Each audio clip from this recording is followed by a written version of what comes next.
Hello बच्चों, कैसे हैं आप लोग। तो फाइनली हम लोग आ गए हैं एक और वीडियो के साथ। वेलकम टू ईवेयर एकेडमी। और हमने इसे बताया था कि हम लोग ये वीडियोस बना रहे हैं स्पेशली दिल्ली पॉलिटेक्निक के उन स्टूडेंट्स के लिए जो हमारे पास नहीं पहुंच सकते हैं या जिनको बहुत रिक्वायरमेंट है लेकिन वो पढ़ नहीं पा रहे हैं। तो सबसे पहले हम लोग बात करेंगे हम लोग अभी ये वीडियोस क्यों बना रहे हैं। आपको पता होगा कोविड-19 की वजह से हमारे पास कॉलेजेस जो हैं वो ओपन नहीं हो पा रहे हैं, गवर्नमेंट अलाउ नहीं कर रही है, बच्चे इस कॉलेज नहीं जा रहे हैं और जिसकी वजह से उनको प्रॉपर इन्फॉर्मेशन और नॉलेज नहीं मिल रही है। हम लोग एक कोशिश कर रहे हैं कि आप लोगों को प्रॉपर नॉलेज मिले, प्रॉपर इन्फॉर्मेशन मिले, जिसके लिए हम लोग एक कोशिश कर रहे हैं। बाकी डिपेंडिंग ऑन कि हम लोग कितना कर पाते हैं। नाउ तो हम लोग पहले आपको मैं बता देता हूँ कि हम लोग क्या कर रहे हैं। तो स्टार्टिंग में हम लोग को अलग अलग सब्जेक्ट को उठाएंगे और उस सब्जेक्ट के पूरे वीडियोस जो हैं वो हम लोग एक प्लेलिस्ट की फॉर्म में डालेंगे।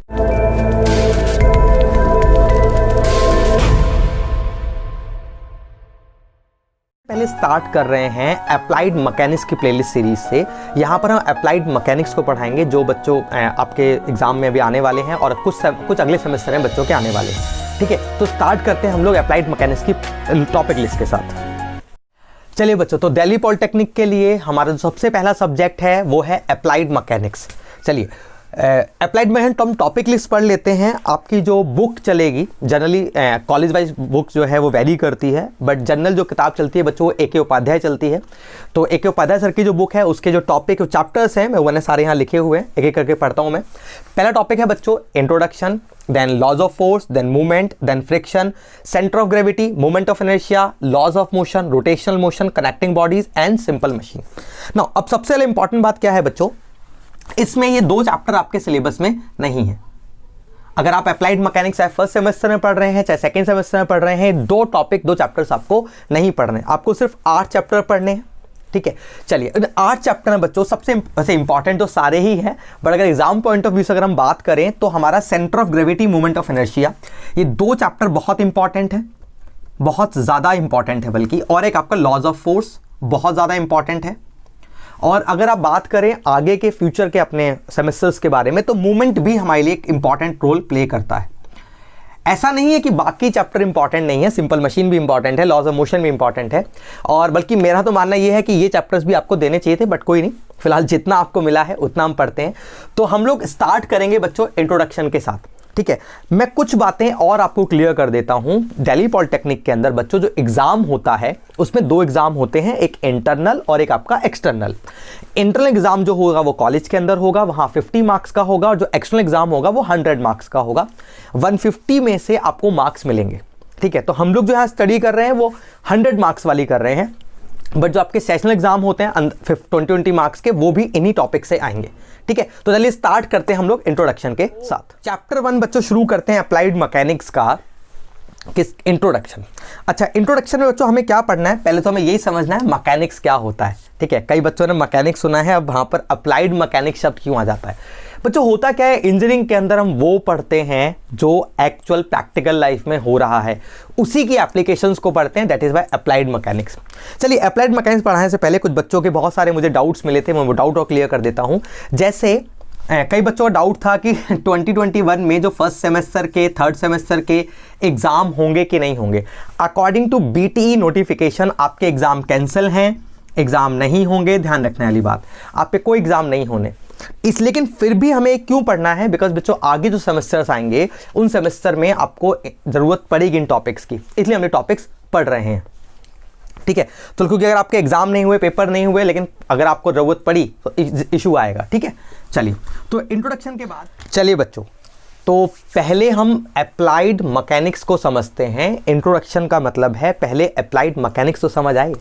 चलिए मैकेनिक्स से जहाँ तक बात करते हैं बच्चों, देखो हम लोग इंजीनियरिंग का मतलब है फिजिक्स और मैथ्स, आप बहुत सिंपल समझो, ऐसा नहीं और भी होती है, लेकिन मेजर पोर्शन जो आता है फिजिक्स और मैथ्स का आता है। तो हमारी साइंस की वो ब्रांच, हमारी फिजिक्स की वो ब्रांच जहाँ पर हम बॉडी पर लगने वाले फोर्सेस के बारे में पढ़ें। अब सिंपल समझो, जैसे एग्जाम्पल के लिए मेरे पास एक वाटर बॉटल है, अब वाटर बॉटल है, मैं इस पर कोई फोर्स लगा रहा हूँ, तो फोर्स लगाने से इसका साइज चेंज होगा, शेप चेंज होगी।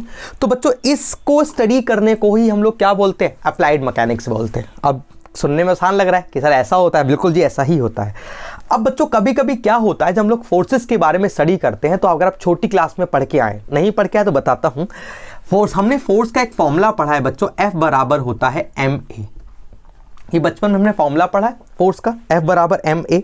अच्छा, अगर मैं इसको और डिटेल में लिखूं तो F बराबर m, और ये फॉर्मूला होता है v minus you by T.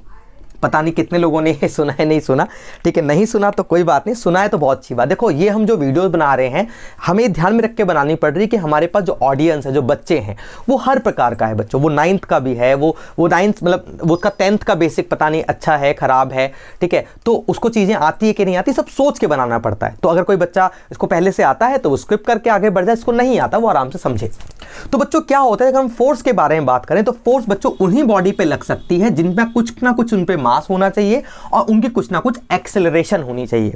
अब कई बच्चों को एक्सेलरेशन सब समझ नहीं आता है, तो एक्सेलरेशन के लिए मैंने एक फॉर्मूला लिखा v minus you by T. यहां मैं एक्सप्लेन करता हूं v क्या होता है। मान लीजिए आप बाइक चला रहे हैं, अब आपने बाइक जब स्टार्ट करी तो बाइक जब स्टार्ट करते हैं तो बाइक की इनिशियल स्पीड 0 है, तो वो मेरा होता है u होता है इनिशियल स्पीड। अब बाइक आप कुछ देर बाद, अगर मैं 5 मिनट बाद देख रहा हूँ बाइक पे 60 की स्पीड से जा रहे हैं, तो जब आपने स्टार्ट करी तो 0 स्पीड थी, आफ्टर सम टाइम वो स्पीड कितनी हो गई आपकी 60 हो गई, ठीक है। उसमें कुछ टाइम लगा होगा आपको, 5 सेकेंड 5 मिनट जो भी लगा होगा, depending on pickup of bike, कौन सी बाइक पर चला रहे हैं, ठीक है। तो आपका जो वेलोसिटी में जो चेंज आया, 5 मिनट में जो चेंज आया वेलोसिटी के अंदर, दैट इज कॉल्ड एक्सेलरेशन। इसलिए बाइक में जिसको हम रेस देते हैं उसे एक्सेलरेटर बोलते हैं, ठीक, क्यों? क्योंकि वो एक्सेलरेटर क्या करता है, आपकी स्पीड को बढ़ा देता है। तो अगर आप कहीं पर स्पीड को बढ़ा या कम रहे हैं और आपकी बॉडी का कोई मास है, तो आप इसका मतलब आप इंजन क्या कर रहा है, इंजन एक्चुअली फोर्स लगा रहा है और उस फोर्स की वजह से आपकी बाइक जो है वो आगे चल रही है। खैर, और इसी फोर्स को जब हम इस फोर्स को स्टडी कर रहे हैं ऑब्जेक्ट के ऊपर, तो बच्चों उसको हम अप्लाइड मैकेनिक्स कह रहे हैं। नाउ अब अप्लाइड मैकेनिक्स को अंडरस्टैंड करने से पहले, या कई बार बच्चों इसको ना हम एक अप्लाइड मैकेनिक्स का एक और ब्रॉड वर्जन होता है, that is called engineering mechanics. अगर आप लोग बीटेक करेंगे तो आप समझेंगे इंजीनियरिंग मैकेनिक्स क्या होता है। खैर, अब कभी कभी बोरिंग लगने लगता है कि सर ये क्या चल रहा है, बट देखो बोर करेंगे, लेकिन जब आपको लॉजिक समझ आ जाएंगे तो बोरियत खत्म हो जाएगी। तो थोड़ा सा आप टाइम दीजिए तो धीरे धीरे समझ आ जाएगा, ठीक है। तो फिलहाल हम लोग सिर्फ इतना समझते हैं आज कि अप्लाइड मैकेनिक्स में हम अगर डेफिनेशन पूछे आपसे what is applied mechanics, what is mechanics, आप सब इतना बोलेंगे कि it is a branch of a science that deal with the action of forces on the bodies, जैसे कि आपको नीचे दिख भी रहा होगा। नाउ अभी हम बात करते हैं बच्चों ब्रांचेस के बारे में। अगर हम बात करें तो अप्लाइड मैकेनिक्स की, इसको मैं हटा देता हूं, अप्लाइड मैकेनिक्स की बच्चों 2 ब्रांच को हम पढ़ेंगे। एक बच्चों शब्द आएगा स्टैटिक। स्टैटिक जो शब्द है, जिसको याद ना रहे उनको एग्जांपल देता हूं। आपने स्टेशन सुना है, स्टेशन मतलब रुका हुआ, ठीक है, मतलब मैं एग्जाम्पल है, ठीक है। तो स्टैटिक जो शब्द आता है बच्चों रुका हुआ होता है। मैं हिंदी भी लिख देता हूं बच्चों, मैं हिंदी क्यों लिखता हूं, कई एक बच्चे ने मेरे से पूछा सर आप इतना हिंदी में क्यों बताते हैं, साइंस है तो बच्चों कई बच्चे दिल्ली पॉलिटेक्निक के लिए ना यूपी और बिहार से भी आते हैं जिन्होंने हिंदी मीडियम पढ़ा होता है, तो उन लोगों को बहुत इशू आता है, इसीलिए मैं यहाँ पर हिंदी भी यूज़ करता हूँ। होप सो आप लोगों को समझ आ रही हो मेरी बात, क्योंकि सीबीएसई में नहीं होता, बट यूपी और बिहार के जो बच्चे हमारे पास पढ़ने आते हैं उनको हिंदी में बहुत, मतलब इंग्लिश में बड़ा इशू आता है, और प्लस 10th के भी हिंदी मीडियम बच्चे सीबीएसई के पॉलिटेक्निक करते हैं। नाउ बच्चों दूसरा हमारे लिए शब्द आता है that is called dynamic. Dynamic अभी आप सिर्फ आज हम इतना ही समझेंगे, ठीक है, आराम आराम से, बहुत जल्दी नहीं करेंगे, चीज़ें समझ आना ज़रूरी है, ठीक है। तो अगर हमारी कोई भी ऑब्जेक्ट अगर रुका हुआ है और उस पर अगर हम फोर्स लगा रहे हैं और उसको हम पढ़ रहे हैं, स्टडी कर रहे हैं, तो उसको बोलेंगे स्टैटिक अप्लाइड मैकेनिक्स या स्टैटिक मैकेनिक्स।